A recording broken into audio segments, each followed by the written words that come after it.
लेकिन वहां पेच फंस रहा है चिराग पासवान का भाजपा के साथ। तो चिराग पासवान को एडजस्ट करने के लिए बड़ी कुर्बानी जदयू और भाजपा दोनों देने के लिए तैयार है। 40 ऐसी सीटें थी जदयू की जिस पर चिराग पासवान की वजह से वो हारे थे। चॉइस ऑफ सीट्स है चिराग पासवान की, वो संभव नहीं हो पा रही थी, तो जदयू से कुछ सीटें ले ली गई। सारी जदयू की सीटों पर चुनाव लड़ गए। भाजपा को थोड़ा तो छोड़ भी दिया, लेकिन नीतीश कुमार को तो बर्बाद कर दिया पिछले चुनाव में। जो कुछ मिला है, चाहे केंद्र में मंत्रालय हो या बिहार में उनके पुत्र को मंत्री बनाया हो, ये सब भाजपा ने किया है।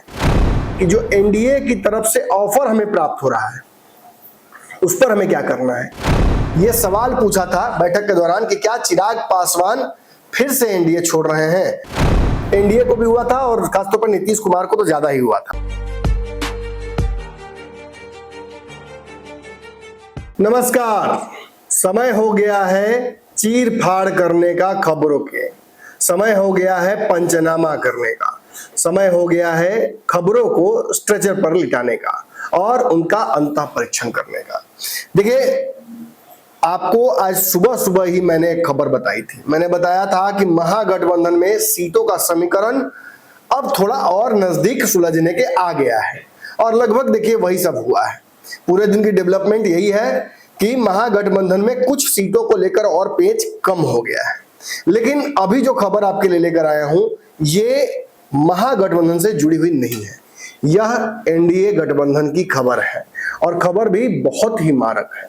इसलिए क्योंकि चिराग पासवान, जीतन राम मांझी और उपेंद्र कुशवाहा, ये तीनों अभी जो एनडीए गठबंधन है इसमें अपनी जगह तलाश रहे हैं, इसमें अपना रास्ता खोज रहे हैं। कल चिराग पासवान की एक बड़ी बैठक है। बैठक को लेकर जो रूपरेखा हो सकती है, जो एजेंडा हो सकता है, वो मैंने आपको पहले ही बता दिया, लेकिन मैं तेजी से एक बार बता देता हूं। चिराग पासवान वैसे तो अपने सारे इंपॉर्टेंट जो कार्यकर्ता और शीर्षस्थ नेता हैं उन सबको बुला रहे हैं और उनसे बातचीत करके राय मशवरा करेंगे कि जो एनडीए की तरफ से ऑफर हमें प्राप्त हो रहा है उस पर हमें क्या करना है। देखिए, पॉपुलर बिलीफ यही है कि चिराग पासवान ने 40 सीटें मांगी हैं। 35 सीटों की डिमांड के चलते पिछली बार वो रुखसत हो गए थे एनडीए से और उसका नुकसान एनडीए को भी हुआ था और खासतौर पर नीतीश कुमार को तो ज्यादा ही हुआ था। ऐसी परिस्थिति दोबारा ना आए, इसके चलते नीतीश कुमार ने भाजपा से हाल ही में यह सवाल पूछा था बैठक के दौरान कि क्या चिराग पासवान फिर से एनडीए छोड़ रहे हैं, और इसका जवाब बीजेपी ने हंसकर यही दिया था, बीजेपी के प्रभारी ने, कि चिराग पासवान हमारे साथ हैं और पूरी ईमानदारी के साथ है।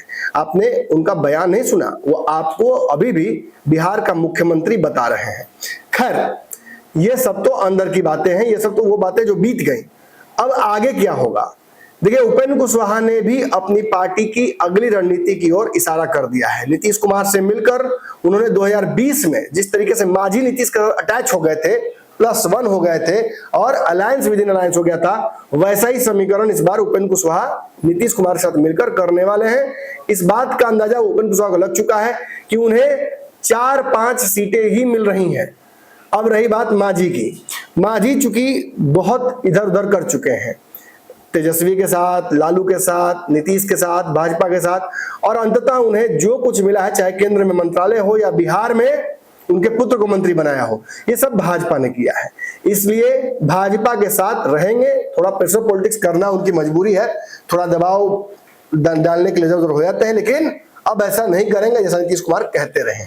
खैर, ये तो रही मांझी की बात, और अब आते हैं चिराग पासवान की तरफ।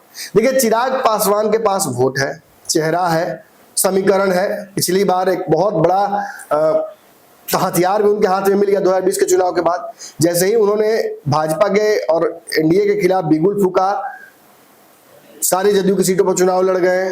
भाजपा को थोड़ा तो छोड़ भी दिया, लेकिन नीतीश कुमार को तो बर्बाद कर दिया पिछले चुनाव में। इतना कि नीतीश कुमार पिछले 2 चुनावों से सबसे बुरे दौर से गुजर गए और उनके विधायकों की संख्या आधी हो गई। नीतीश चुनाव के बाद ये भी बोले कि कौन दोस्त कौन दुश्मन बुझा ही नहीं रहा है, ऐसा चुनाव बीता है। ये सब कुछ चिराग पासवान ने किया। इनकी वजह से ही जो राजद है उसके विधायकों की संख्या भी काफी बड़ी, तेजस्वी भी एक बड़ी जीत और सबसे बड़ी पार्टी बिहार में बने। अब सवाल खड़ा होता है कि क्या चिराग पासवान एनडीए में रहेंगे तो तेजस्वी उतनी बड़ी पार्टी बन पाएंगे। ये तो चुनाव के वक्त समझ में आएगा। लेकिन चिराग पासवान की डिमांड क्या है? पिछली बार 35 मांगा था, इस बार 40 पर अड़े हुए हैं। उनके प्रदेश अध्यक्ष भी कह चुके हैं कि हर जिले में एक सीट चाहिए।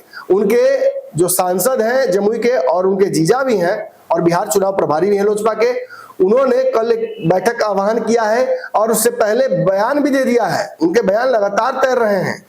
जहां एक तरफ एनडीए की तरफ से बैटिंग करते नजर आते हैं, वहीं सीटों को लेकर एक हार्ड नेगोशिएटर के तौर पर अरुण भारती का नाम सामने आ रहा है। चिराग पासवान 35 पड़ गए थे तो अरुण भारती भी 40 से टस से मस नहीं हो रहे हैं। ऐसे में क्या चिराग पासवान को फिर एनडीए छोड़ना पड़ेगा या इस बार पिछले जैसी गलती नहीं करेंगे, कुछ कम सीटों पर भी एडजस्ट कर लेंगे? देखिए, जो प्राप्त सूचना हमें मिल रही है उस आधार पर 28 सीटों का ऑफर चिराग पासवान को बीजेपी की तरफ से दे दिया गया है। 25 से 28 तक पहुंचा है बीजेपी, मतलब 25 सीटें पहले दी गई थी, उन्होंने अस्वीकार किया, फिर धीरे धीरे उसे 28 किया गया। अब 30 करने का हिम्मत बीजेपी को नहीं हो रहा है। उसका कारण है, मैं समझाऊंगा आपको। दरअसल बहुत सारी सीटें, कम से कम 24 सीटें, 2 दर्जन सीटें, याद रखिएगा, मैं आपको 2 महीने से ऊपर से कह रहा हूं कि 2 दर्जन सीटों पर जदयू भाजपा का समीकरण फंसा हुआ है और इसमें से ज्यादातर सीटें भाजपा की जिम्मेवारी हो गई हैं कि वो नीतीश कुमार के सिटिंग या फिर मजबूत पिछली बार जो लड़ाई जिस सीटों पर हुई थी उन सीटों का काट कर चिराग पासवान को दे। 40 ऐसी सीटें थी जदयू की जिस पर चिराग पासवान की वजह से वो हारे थे। मैंने आपको आंकड़ा वो बताया तो आज रिपीट नहीं करूंगा, लेकिन इस सारे में बता दूं कि जितना वोट चिराग पासवान लाए थे उससे कम में ही हार जीत हो गया था। यानी चिराग अगर एनडीए के साथ रहे तो नीतीश कुमार के कम से कम 40 में से 35 सीटें तो जीतने की संभावनाएं बढ़ जाती हैं अगर चुनाव 2020 के हिसाब से हुआ तो। ऐसे में नीतीश की बेचैनी भी लाजमी है। चिराग कहीं जाए नहीं ऐसा नीतीश चाहेंगे, लेकिन सब चाहने से नहीं ना होता है। चिराग पासवान की सीटों को और चिराग पासवान को एडजस्ट करने के लिए इस गठबंधन में कुर्बानी कौन कौन देगा? कोई नहीं दे रहा है। देखिए, जदयू ने और भाजपा ने एक बीच का रास्ता निकाला है, थोड़ा तुम थोड़ा हम। दोनों पार्टियों ने कुछ कुछ सीटें छोड़ने की तैयारी कर ली है। उसकी लिस्ट हमारे पास आ गई है। ये लिस्ट अब तक आपने कहीं देखी नहीं होगी, इक्का दुक्का सीटों का नाम आपने सुना होगा, लेकिन कंप्लीट लिस्ट मेरे पास है। मैं आपको वो लिस्ट बताने जा रहा हूं जिस लिस्ट के चलते चिराग पासवान को एनडीए में रोकना संभव होगा। इन सीटों को छोड़ने की और अदला बदली करने की तैयारी बीजेपी जेडीयू ने कर ली है। इसी में से भाजपा कुछ सीटें जो जदयू से लेगी और खबर आ रही है कि 12 के आसपास ऐसे विधायक है बीजेपी के जिनका टिकट कटना लगभग तय है।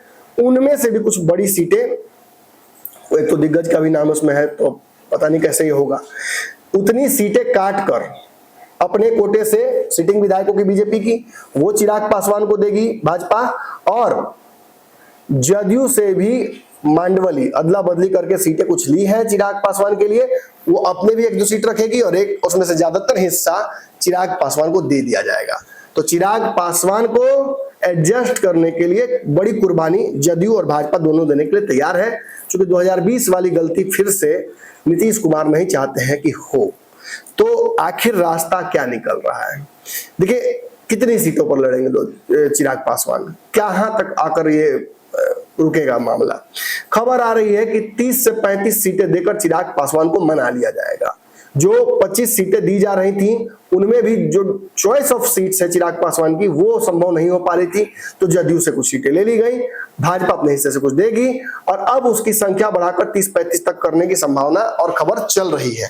तो चिराग पासवान भी एनडीए नहीं छोड़ेंगे ऐसा लग रहा है, लेकिन वो सीटें कौन सी हैं वो मैं आपके लिए लेकर आया हूं। आज मैं बताता हूं आपको कि वो सीटें कौन कौन सी हैं। पहले हम चलते हैं बीजेपी की तरफ। बीजेपी जो सीटें बीजेपी से जेडीयू की तरफ दिया जाएगा, ताकि जेडीयू को भी ये ना लगे कि हमारी सीटें कम हो गई हैं भाई, हमारी सीटें ज्यादा काट ली गई हैं। क्योंकि देखिए, एक पेज समझना पड़ेगा आपको। चिराग पासवान पिछली बार भाजपा के खिलाफ नहीं लड़े थे, बहुत ज्यादातर सीटें चिराग पासवान ने जो लड़ी थी वो सीटें थी जदयू के खिलाफ, तो उन्हें जदयू वाली सीटों में ही इंटरेस्ट है।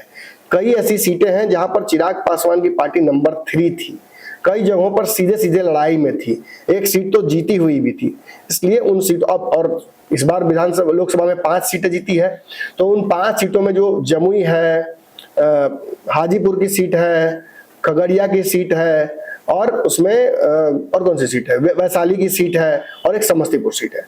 इन 5 सीटों में भी कई महत्वपूर्ण जो विधानसभा सीटें हैं वो उन्हें चाहिए। इसमें इस 5 में से मिलाकर ही खबर आ रही है कि 10 से ज्यादा सीटें चिराग पासवान ने डिमांड की हैं।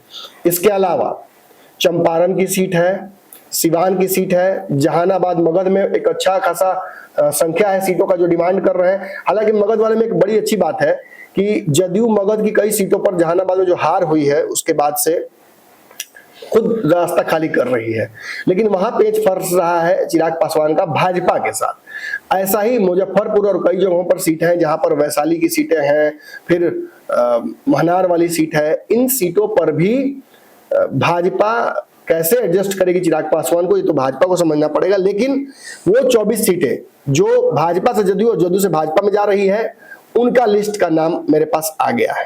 देखिए, सबसे पहला सीट जो बीजेपी से जेडीयू की ओर जा सकता है, जाहिर है, मैं नहीं कह रहा हूं, बड़हरा नाम है इसका।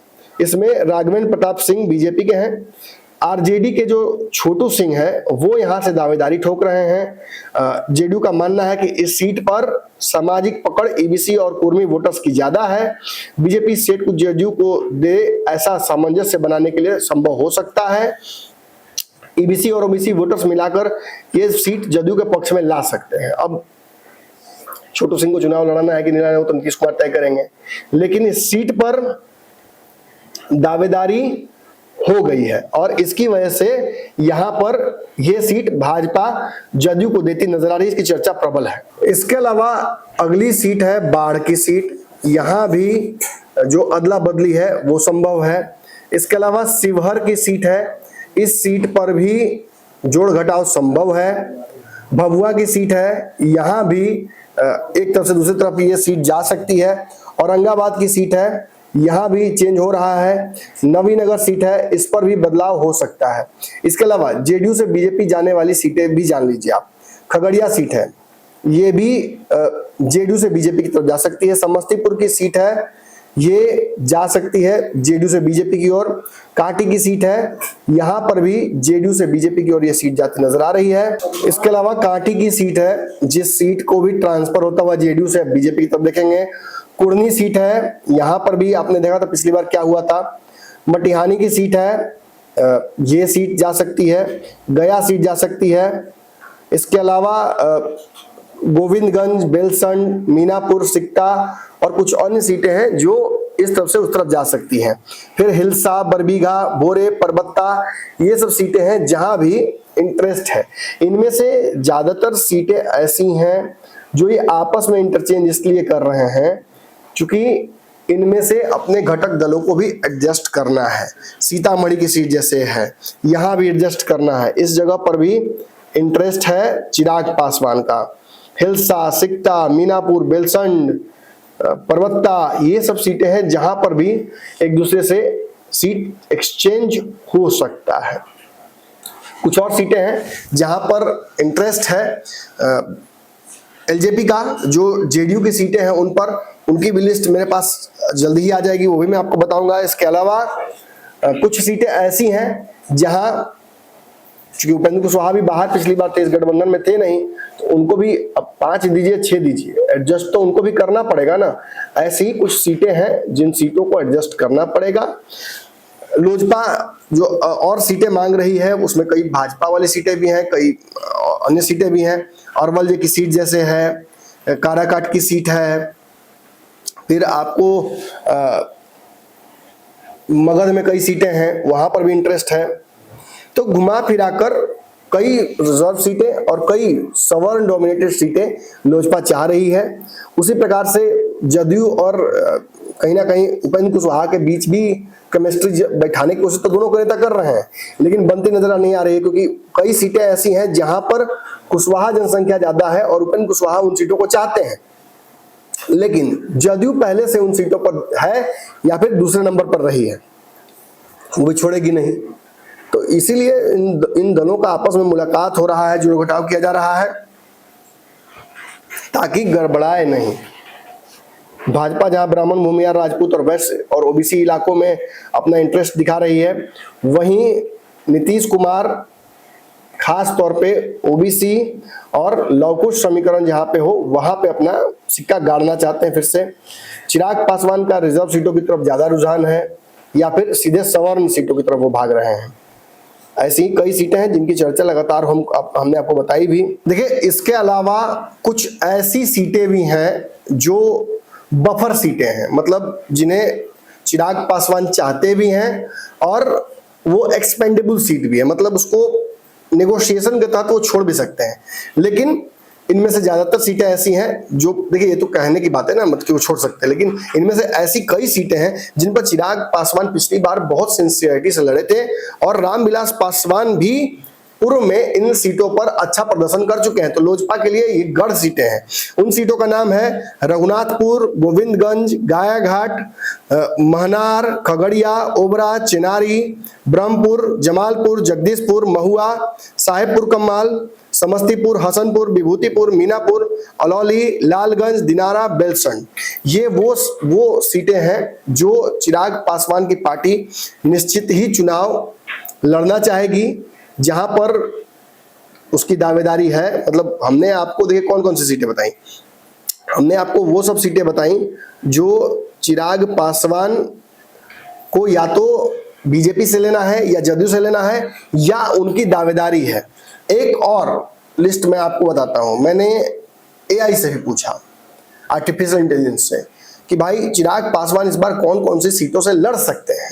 तो समस्तीपुर, मोहनिया, कल्याणपुर, बेलसंड, मटिहानी, मीनापुर, सिकटा, वैशाली, जमुई, खगड़िया, नवादा, हिलसा, बरबीघा, भोरे, परबत्ता, गोविंदगंज, रोसड़ा, सासाराम, चिनारी, ये वो सीटें हैं जिसको चिन्हित करके उसने ये भी बताया कि जो संभावित पिछली बार की सीटें थी जहां प्रदर्शन उनका बढ़िया था और दलित जनसंख्या ज्यादा है, उन सीटों में कौन कौन सी सीटें हैं। देखिए मैं बता रहा हूं आपको, एआई ने यह भी बताया है।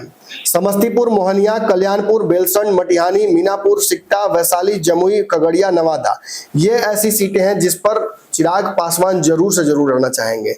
इन सीटों पर पासवान समाज की जनसंख्या ज्यादा है, दलित समाज की जनसंख्या ज्यादा है, सवर्णों का भी बहुत अच्छा यहाँ पर रोल है और चिराग पासवान को ऐसा लगता है कि एकदम या तो एक्सट्रीम राइट यानी कि सवर्ण या एक्सट्रीम लेफ्ट, मतलब जो एकदम पिछड़ी जाति के लोग हैं, दलित, दोनों चिराग पासवान को अपना नेता मानने लगे हैं। इनमें से ज्यादातर सीटों पर चिराग पासवान का प्रदर्शन अच्छा रहा है, उनके पिता का प्रदर्शन अच्छा रहा है। तो कहीं ना कहीं चिराग पासवान अगर कल बैठक कर रहे हैं तो इन सीटों की चर्चा तो वो जरूर से जरूर करेंगे, इसकी संभावनाएं प्रबल है। तो चलिए आज के विश्लेषण में इतना ही, कल फिर मुलाकात करते हैं। बैठक के बाद भी तो विश्लेषण करना है, क्या होगा, कैसे राय शुमारी करते हैं लोजपा के लोग और क्या फैसला करते हैं, ये भी देखना इंटरेस्टिंग होगा। तो आज के लिए सयोनारा, कल आपसे फिर मुलाकात करते हैं, फिर चीर फाड़ करेंगे।